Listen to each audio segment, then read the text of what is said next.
12:30 बजे रात को आज होने जा रहा है महामुकाबला between two biggest things in football right now भाई। बार्सिलोना की बात हो रही है और एंटनी की बात हो रही है। बार्सिलोना जो इस समय पे भाई बेस्ट फॉर्म में चल रही है। बहुत सालों से भाई हमने इस तरीके का फॉर्म नहीं देखा। इनफैक्ट हमने बार्सिलोना छोड़ो किसी भी टीम का इस तरीके का फॉर्म नहीं देखा था बहुत सालों से, जिस तरीके से वो डोमिनेट कर रही है। एट द सेम टाइम हमने एक ऐसा प्लेयर भी नहीं देखा भाई, ऐसा रपचिक मामल भी नहीं देखा भाई, जो कि भाई परफॉर्मेंस की एकदम झड़ी लगा दी है। आता है रियल बेटिस को ट्रांसफॉर्म कर देता है, गोट हिमसेल्फ एंटनी। जहां बार्सिलोना एक यूनिट की तरह परफॉर्म कर रही है, जहां पे ये दिख रहा है कि 11 के 11 प्लेयर, चलो बेंच भी इंक्लूड कर दो, सारे प्लेयर्स की वेवलेंथ ऑलमोस्ट सेम है। और जिसका मतलब ये कि भाई आप एक प्लेयर को उठा के दूसरी की पोजीशन में डालते हो, दूसरे को उठा के तीसरी की पोजीशन में डालते हो, ज्यादा चेंजेस नहीं दिखते हैं भाई बार्सिलोना में। जिस तरीके से वो खेलती आई है उसी तरीके से खेलते हुए नजर आते हैं। ऑन द अदर हैंड एक ऐसा प्लेयर है भाई जिसने आके यूरोप को, मतलब इंग्लैंड से आया है, इंग्लैंड तो बाहर हो गया ना यूरोप से, तो अब मतलब यूरोप में, एक्चुअल यूरोप में, अपने जो रियल यूरोप है उसमें आते ही आग लगा दी उसने। रियल मैड्रिड जिसने भाई गैलेक्टिकोस बनाया, 3.4 पता नहीं क्या समथिंग समथिंग बना रखा था, उसको 2-1 से हरा दिया अकेले अपने दम पे। मतलब ठीक है बाकी 10 लोग भी खेल रहे थे, मगर भाई सारा फोकस इसी बंदे पे था, एंटनी पे। चलो मजाक से हट के फालतू की बातें साइड करते हैं भाई। ये game, this game is so important for Barcelona right now, because we know, मतलब मैं इस गेम को अगेन, जो ओसासुना के जिस तरीके का हम लोग, जो ओसासुना वाला गेम था उस नज़र से ही मैं देखने वाला हूँ इस गेम को। We this is seriously so important game for us. हम लोग बिल्कुल भी अफोर्ड नहीं कर सकते इस गेम को लूज करना। इनफैक्ट अभी जो आने वाले 9 के 9 गेम्स है भाई, हम किसी को भी अफोर्ड नहीं कर सकते लूज करना, अनटिल अनलेस रियल मैड्रिड भाई पॉइंट लूज करती है इस इन सारे मैचेस में। जो आने वाले उनके मैचेस हैं उनमें से किसी में मैच में लूज करती है, ओनली देन हमारे पास ब्रीदिंग स्पेस होगा थोड़ा सा। बट अनटिल देन भाई हमें हर मैच को फाइनल की तरह ट्रीट करना है। लेट्स विन एवरी मैच जो भी अब आ रहा है यहाँ से, एंड होप सो भाई हम इसी तरीके से परफॉर्म करें जो अभी तक हम जिस तरीके से परफॉर्म करते आ रहे हैं। Bye the way 2025 is going so good for us right now, and इसी तरीके से हमारा आगे का सीजन कंटिन्यू करे। अब अगर एक नज़र डाले ना भाई, जिस तरीके का ये गेम है, जिस तरीके की कॉम्प्लिकेटेड एक गेम होने जा रहा है, आई डोंट थिंक सो हंस लाइक मेजर चेंजेस करने वाला है। सीरियसली अगर आप इस गेम में जिस तरीके से हमने जिरोना के अगेंस्ट चेंजेस करे थे कि 4 प्लेयर्स या 5 प्लेयर्स हमने की प्लेयर्स को बैठा दिया था और उनकी जगह पे हमने अपने बेंच प्लेयर्स को डाल दिया था, उस तरीके के चेंजेस, उतना ड्रास्टिक चेंजेस नहीं देखने को मिलेंगे डेफिनेटली इस गेम में मेरे हिसाब से। जो प्लेयर्स, जो हमारे की प्लेयर्स हैं लाइक पेड्री, फ्रैंकी डियोंग, भाई हमारे बाल्डे, पीछे अगर बात करी जाए इनिगो मार्टिनेज, चलो Inigo Martinez I think he will take rest. I will show you what I am thinking कि कौन सी 11 मेरी तरफ से खेलने वाली है। बट डेफिनेटली हमारे key players going to play this game. अब नजर डालते हैं प्लेइंग 11 क्या हो सकती है अकॉर्डिंग टू मी। अगर बात करी जाए लेफ्ट पे, मुझे लग रहा है इस बार फरहान को मौका मिलेगा, स्टार्ट अगेन मिलेगा। एट द सेम टाइम जो हमने हंसी फ्लिक से स्टेटमेंट सुनी थी कि लेवेंडोस्की को रेस्ट इस रीजन से दिया गया था कोपा डेल रे में कि वो लालिगा में उसको भाई गोल्डन बूट जिता सके, तो दैट मीन्स कि भाई वो लालिगा में लेवा स्टार्ट करने ही वाला है इस पर्टिकुलर गेम में। तो अब बात आती है राइट साइड में कौन खेल सकता है। देखो रफीनिया टायर्ड दिख रहे थे, लामिन यमाल इंजर्ड दिख रहे थे। इंजर्ड इन द सेंस कि उसको जो नॉक लगी थी उसकी वजह से जो माइनर जो चिप ऑफ हुआ होगा उसकी स्किन का, क्या वो ज़्यादा है या फिर रफीनिया का टायर्डनेस ज़्यादा है, इसके ऊपर बेस्ड होगा इन दोनों में से क्या सिलेक्शन। तो मुझे ऐसा लग रहा है कि मुझे पर्सनली लग रहा है कि Lamine Yamal will play this game, Raphinha को रेस्ट मिलेगा। बट अगर ऐसा नहीं होता तो रफीनिया खेलेगा और लामिन यमाल नहीं खेलेगा।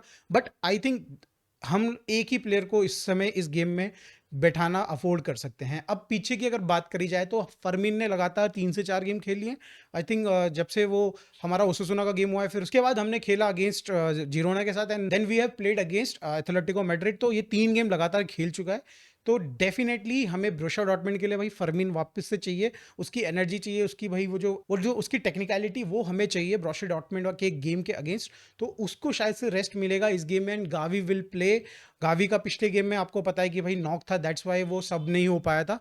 But most probably he will get his minutes. और अगर इन केस इस गेम में भी वो प्रॉब्लम कंटिन्यू है उसकी, जो थाई की जो जिस पैर में उसका जो एसीएल की वो प्रॉब्लम आई थी, उसी पैर में उसका ये इंजरी का या फिर जो भी पुल था वो उसकी शिकायत आ रही थी। तो मोस्ट प्रोबेबली अगर इनकेस वो नहीं खेलते हैं ना, तो Pablo Torre will, I believe so Pablo Torre will start in this game. अब पीछे की बात करी जाए तो भाई हम दोनों प्लेयर्स, हमारे legendary players Pedri and Frenkie de Jong, इन दोनों को अफोर्ड नहीं कर सकते कि ये बेंच पे बैठे।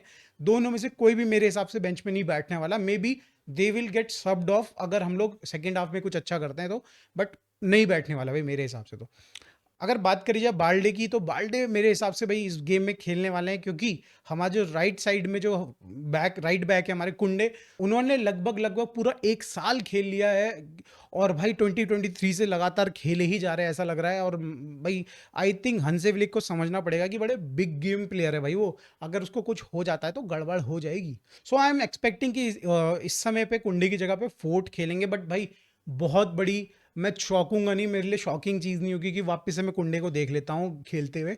तो मेरे हिसाब से तो भाई फोर्थ स्टार्ट कर रहा है, बट बी प्रिपेयर्ड कि भाई कुंडे भी दिख सकता है उस जगह पे। सेंट्रली हम अगर सेंटर बैक की बात करी जाए, डेफिनेटली यहाँ पे थोड़े से चेंजेस दिखेंगे आपको, मुझे भी दिखेंगे। यहाँ पे मुझे लग रहा है इनिगो मार्टिनेज को थोड़ा सा पुल था, वो ओवरलोड हो गया था उनका, जो पिछली बार जो छुट्टी से पहले हुआ था, इंटरनेशनल ऑफ से पहले। अब वही चीज़ सुनने में आ रही थी कि उनका ओवरलोड हो गया है, राइट लेग या लेफ्ट लेग जो भी है, तो शायद से उनको रेस्ट मिल सकता है फॉर ब्रोशर डॉर्टमेंट गेम। और वो खेलेंगे मेरे को लगता है, and he will start along कुबारसी। अगर हम बात करें सब्सिट्यूट्स की, तो एरिक गार्सिया एक ऐसे प्लेयर है जो कि मुझे लगता है कि काफ़ी ज़्यादा हमको यूटिलिटी देते हैं। उनको हम भाई सेंटर मिडफील्ड भी खिला सकते हैं, सीडीएम भी खिला सकते हैं, उनको हम भाई सेंटर बैक भी खिला सकते हैं, राइट बैक भी खिला सकते हैं, सिचुएशन के ऊपर डिपेंड करता है कंप्लीटली। तो इस गेम में या तो वो कुबारसी को रिप्लेस करेंगे, या तो वो मुझे लगता है फ्रैंकी डियोंग को रिप्लेस करेंगे।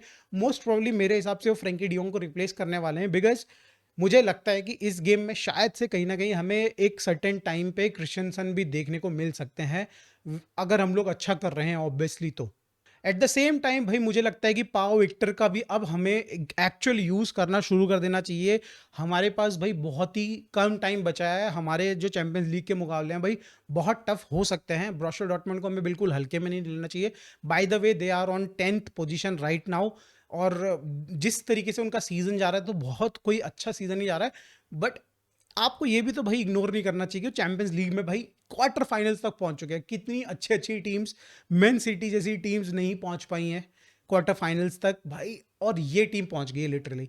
तो आप समझ सकते हैं कि भाई ये जो टीम है ये यूसीएल में कुछ और ही लेवल पे खेलती है, तो we need to be mindful about them. तो हमें पहले से ही गेम को प्रिपेयर करना है, हमारे टीम को जो प्लेयर्स हैं उनको रेस्ट देना है अकॉर्डिंगली। हमारे जो ब्रोशर डॉर्टमुंड का मैच होगा, और हमें पता है भाई हमें पहले लेग में ही इस गेम को ख़त्म करना है, इस पूरे के पूरे जो डबल लेग वाला जो सिस्टम है इसको पूरा वहीं ख़त्म कर देना, ताकि नेक्स्ट लेग तक हमें जाने की ज़रूरत ही ना पड़े हमें। भाई ये गलती जो एथलेटिको मैड्रिड के साथ अपने कोपा डेल रे में की है, ये गलती हमें नहीं दोहरानी है। बट वापस आते हैं रियल बेटिस वर्सेस बार्सिलोना के गेम पे, जहां पे बार्सिलोना पे डेफिनेटली होम एडवांटेज है, मगर दोनों टीम्स फॉर्म वाइज तो भाई दोनों की दोनों टीम्स सेम दिख रही हैं ऑलमोस्ट।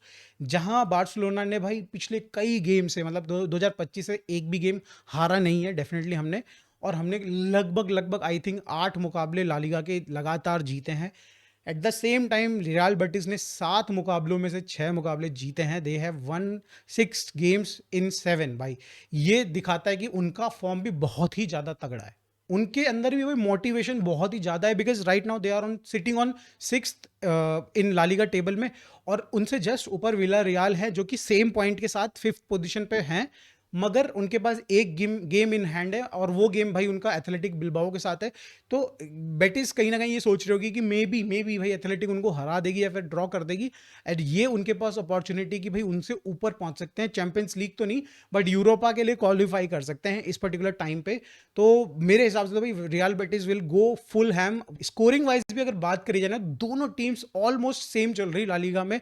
5 पिछले गेम्स में जहां रियल बेटिस ने 12 गोल स्कोर किए हैं भाई, बार्सिलोना ने भाई 15 गोल स्कोर करे हैं, तो लगभग सेम ही चल रहा है ना, मतलब मामला एकदम very close they are also scoring good amounts of goals, और हम भी भाई, हम तो खैर कर ही रहे हैं गोल्स, हमारा तो भाई जग जाहिर है, पूरे यूरोप को पता है कि बार्सिलोना कूट रही है इस समय पे। हमें एक पर्टिकुलर प्लेयर पे भाई खास नजर बना के रखनी है, उनका सेंटर अटैकिंग मिडफील्ड, उनका मतलब अच्छा बंदा है, ये काफी अच्छा बंदा है। राइट विंग पे भी खेल सकता है, सेंटर मिडफील्ड भी खेल सकता है, सेंटर बैक भी खेल सकता है आई थिंक।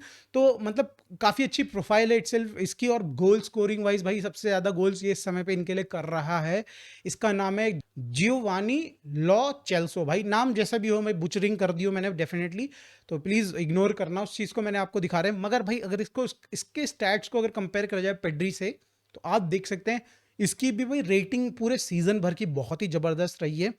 बहुत बढ़िया खेल रहा है पूरा ये, आई थिंक रियल बेटिस के लिए काफ़ी मतलब प्लेयर्स इनके लिए अच्छा खेल रहे हैं। इसको बहुत अच्छा खेल रहा है बाय द वे, जो कि इस गेम का पार्ट नहीं होंगे ड्यू टू उसका सस्पेंशन। अब वो नहीं खेल पाएंगे इस गेम को, जिससे मैं मतलब सीरियसली मैं रिलीव्ड हूँ। लास्ट गेम जो हुआ था उसमें सेकेंड हाफ में इसको आए थे और थोड़ा सा मतलब चेंज दिख रहा था गेम के अंदर। आई थिंक सेकंड हाफ में आए थे या स्टार्टिंग कर रहे थे, बट जो भी था अब वो पूरे गेम खेलने की स्थिति में नहीं है, वो उतनी फिजिकलिटी नहीं रहेगी उनके अंदर।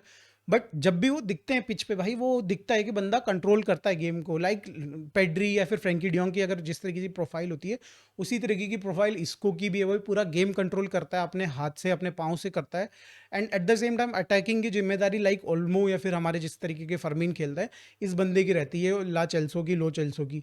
तो भाई बहुत कांटे की टक्कर होगी डेफिनेटली ये। और मेरे हिसाब से प्रेडिक्शन वाइज अगर मैं जाऊं तो बार्सिलोना इस गेम को मेरे हिसाब से उस नज़र से नहीं देखेगी जहां पे भाई हम लोग कुटाई करने की सोचेंगे, जहां पे हम 4-0 से जीतने की सोचेंगे, 5-1 से जीतने की सोचेंगे। उस तरीके की नज़र से मेरे को नहीं लगता है बार्सिलोना जाने वाली इस गेम में।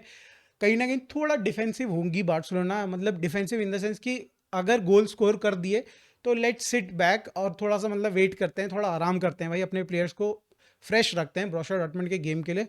तो उस नज़र से मैं ये मान के चल रहा हूँ this game will finish either 2-0 और 2-1, मेरे हिसाब से ऐसा लग रहा है। अगर भाई बार्सिलोना 4-0 भी कर दे तो कोई बहुत बड़ी बात नहीं है, मगर ये अप्रोच होनी चाहिए मेरे हिसाब से तो। और देखा भी हमने हंसी फ्लिक को आखिरी के 70-80 मिनट में भाई अपने गेम प्लान को चेंज करते हुए, जिस तरीके का गेम प्लान स्टार्टिंग से सीजन से मार्च तक चल रहा था, अब now we are on different track. हमको भाई सिचुएशन अब हमारी डिफरेंट हो गई है, अब भाई स्टेक्स आर हाई, तो हमें कुछ चेंजेस करने पड़ते हैं और वो हंसी फ्लिक कर रहा है अपने प्लान में।